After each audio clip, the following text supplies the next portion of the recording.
नमस्कार नमस्कार नमस्कार. धन्यवाद सगळ्यांना, धन्यवाद सगळ्यांना. राम राम. कसे आहेत बाबा आपले मुलं मुली? कसे आहेत? मस्त आहेत ना सगळे? असंच मस्त राहावा, सुखी राहावा, आनंदी राहावा. आईची इच्छा हीच असते या आपले लेकरं बाळ सगळे चांगले असावा.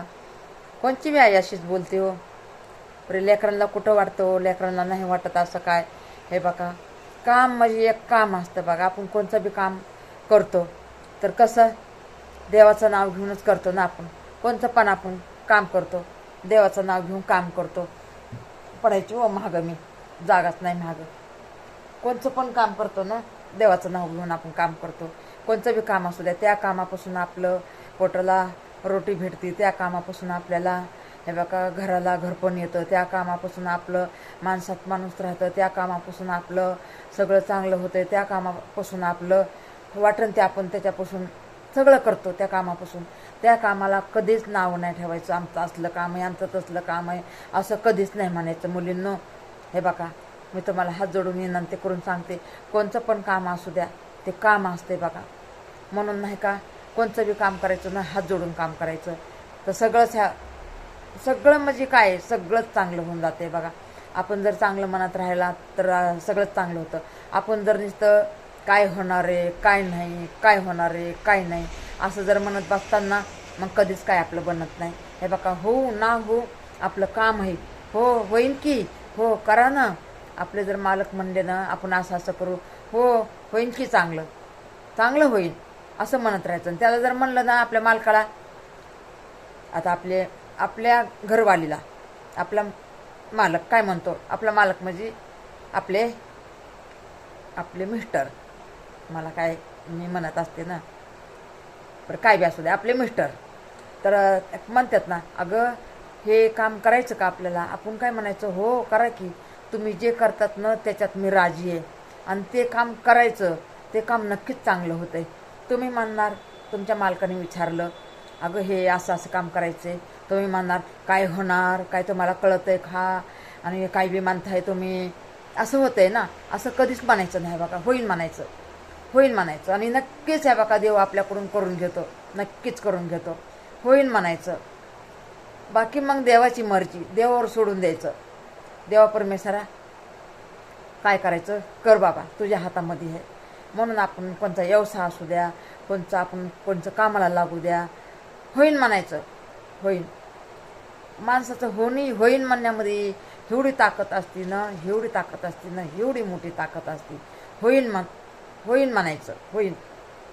असंच बघा, एक नाही का लय हंकारी माणूस होता आणि एक स्वाभिमानी माणूस होता आणि एक मस्त माणूस होता, गुणवान, देवासारखा गुणवान माणूस. एक तुम्हाला घडीभरसाठी एक उदाहरण देते. तर मग गुणवान माणसाला काय बी म्हणलं ना ते म्हणायचं हो करतो की, हो करतो की. आणि जे स्वाभिमान माणूस आहे ना, हे काय करायचंय काय करणार हे सोडा चला पुढं, ते असं म्हणायचा. आणि जे हंकारी माणूस आहे ना ते पण तसंच करायचा. स्वाभिमानी हंकारी माणूस ते पण त्याचा अहंकार कधी जायचाच नाही आहे. त्याला वाटायचं आम्ही किती कमवले, तुम्ही काय कमवले. अरे तू कमवलंस परी तुझ्या पाठीमागं काय ते बघ ना, काय ते बघ ना. तू कमवलंस परी तुला रात्रभर झोप आहे का? तुझा बँकमध्ये बँक बॅलन्स आहे, इकडं पैसा तिकडं पैसा, इकडं जागा तिकडं जागा.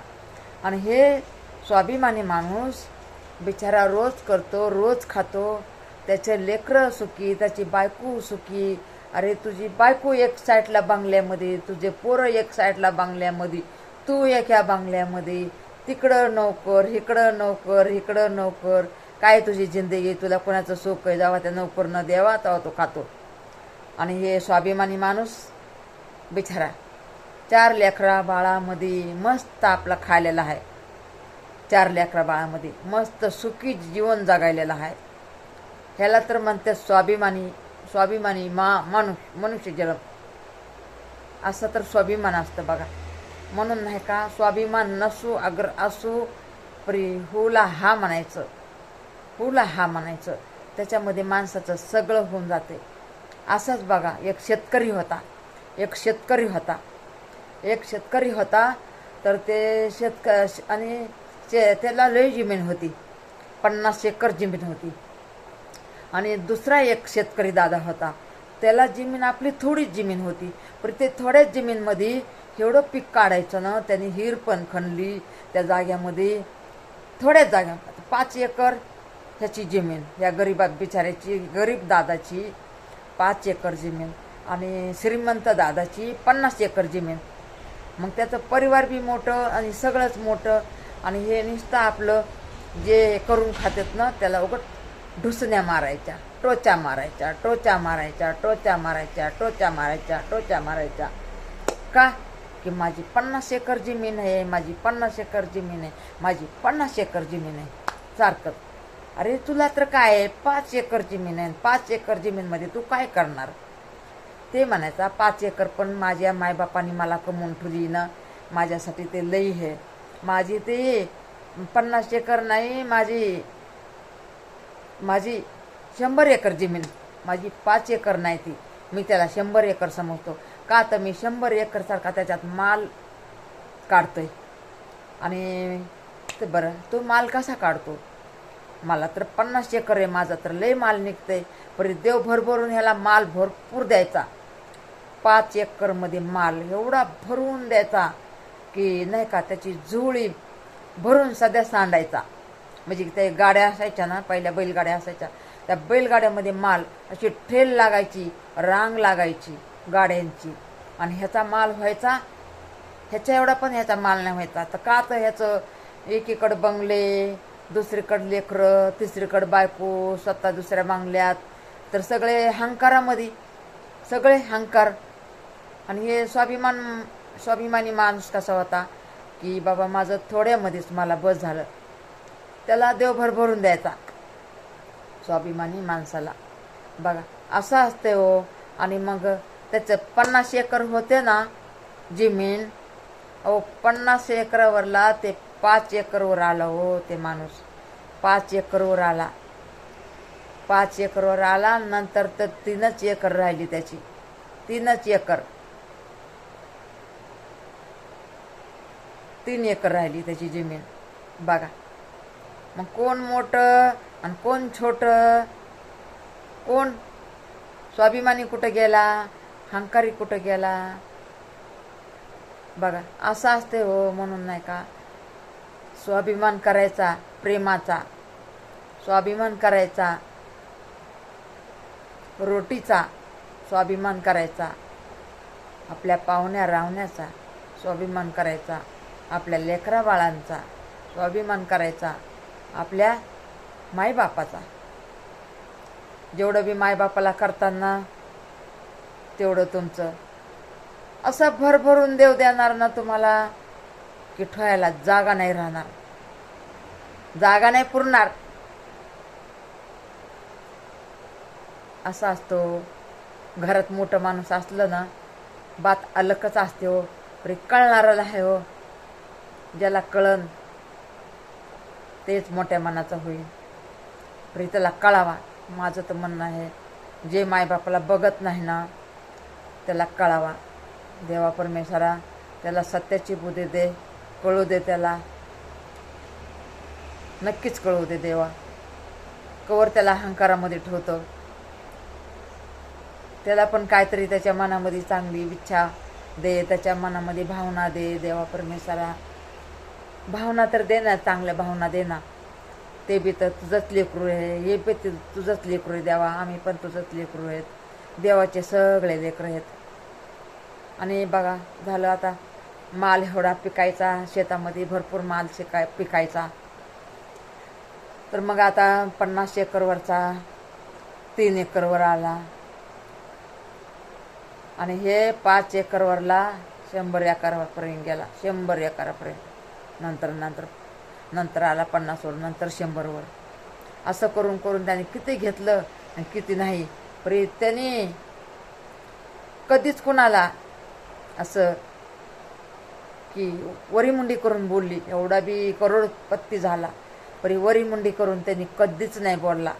कधी आमची आजीबाई सांगायची, आजीबाई नाही आम्हाला माहिती होतं, आमच्याच आजीच्या गावामध्ये, म्हणजे आमच्याच आजोळामध्ये आसपास गाव होतं, तिथं असं झालेलं आहे बघा. तर ते सांगायचे, आमची आजी सांगायची आम्हाला. म्हणून मला आता कधी कधी आठवतंय, कधी कधी सांगत सांगत पण मी विसरून जाते. अहो, मला तुम्ही जर विचारताल ना की ताई त्या दिवशी तुम्ही काय सांगत होतात, तर मी म्हणणार येडो बघा बाबा, माझा येडो बघा. मी अशीच म्हणणार बघा, येडो बघा. म्हणून हे बघा, आपल्याला कधीच मोठं नाही समजायचं आपण. मला तर अहो, मला बघा काय म्हणायला गेलं, मला रडा येते, मग रडा येते मला. मी तर हे बघा, मी कधीच माझं मी करत नाही. मी भले बोलते तशी, आता घरामध्ये तर थोडं तरी बोलावं लागतं ना. मग आपले लेकरं बाळ हुशार कशी होणार, थोडं तरी बोलावं लागते ना. मी कधीच हे बघा, मला ह्या किती लोक बोलून जाते, तर मला काहीही म्हणते, तर मला कसं बी बोलते, तर म्हणजे माझ्यावर आरोप घेऊन पण बोलते. मी नाही हो कोणापाशी काय म्हणत, माझ्यापाशी लय सांगते. तर पण मी कधीच म्हणलं नाही. पहिलं माझे लेकरं लहान लहान होते ना, कोणाचं पण काय माझ्यापाशी येऊन सांगायचे, पण मी कधीच कोणाला नाही सांगायचे. हो, माझ्या हे बाका मनातच दडजून ठेवलेलं आहे. आणि एक तर माझं एवढं पूर्ण बघत नाहीत ना, म्हणून सगळा गोंधळ व्हायला लागलाय. माझ्यापाशी लई लोक काही बी म्हणायचे कोणाबद्दल बी, पण मी कधीच कोणापाशी म्हणले नाही. हो, मी हे बाका हात जोडते, पाया पडते तुमच्या. मी कधीच कोणापाशी, मला चाड चुगली म्हणलं ना, मला लई टेन्शन येते बघा. मला चाडी चुगली मला नाही करू वाटत बघा. चाडी चुगली करायचं म्हणलं ना, मला लई टेन्शन येते, मला करूच वाटत नाही चाडी चुगली. म्हणून हे बघा, मी म्हणते की हे बघा, तुम्ही काय बी झालं ना, मला विचारी जा, मी तुम्हाला समजून सांगन. मला विचारी जा ना, तुम्ही ह्याच्या त्याच्यापाशी कशाला म्हणता, तू मला विचारी जा, म्हणजे मी तुम्हाला समजून सांगन बाई मी काय म्हणले काय नाही. अहो, मला खुंदू विचारतात तरी मी सांगत नाही हो कुणाला. मी तुमचे हात जोडते, पाया पडते. माझ्यावर विश्वास असला तर तुम्ही माझ्यावर विश्वास करा, माझ्यावर विश्वास नसला तर माझ्यावर विश्वास पण करू नका. मी नाही आहो म्हणत, मी कुणापाशीच काय नाही म्हणत. काहीतरी एखादा मोकळ्या मनाने शब्द म्हणला असं, म्हणजे ते मला असं बार बार बार बार विचारित असते ना 10-10 वेळेस, तर माझ्या तोंडातून एखादा शब्द गेला असेल, परी मी हे बघा, मी होऊन कुणालाच नाही बोलत. तुम्ही मला खरं माना अगं खोटं माना, मी कशाला हो काय म्हणू, मी कशाला काय म्हणू, सगळे माझेच आहेत, मी कशाला काय म्हणू. चला, सगळ्यांना धन्यवाद. येडो बघा सगळेजण. तुम्ही येडो बघितला तर माझं काहीतरी भविष्य बदलन हो, काहीतरी भविष्य बदलन. माझं एक पण येडो, एक तर मला येडो करायला पण कुठं जागा नसती बघा, मला येडो करायला पण कुठं जागा नसती. परी आता काय करणार, एका नुसतं चोरावून इकडं तिकडं मला थांबून येडो. रात्रीचं जे झोप येते मला, एका माझं तोंड सुजलेलं आहे, मला रात्रीचं झोप येते, सगळे झोपलेले असते तेव्हा मी येडो करते बघा.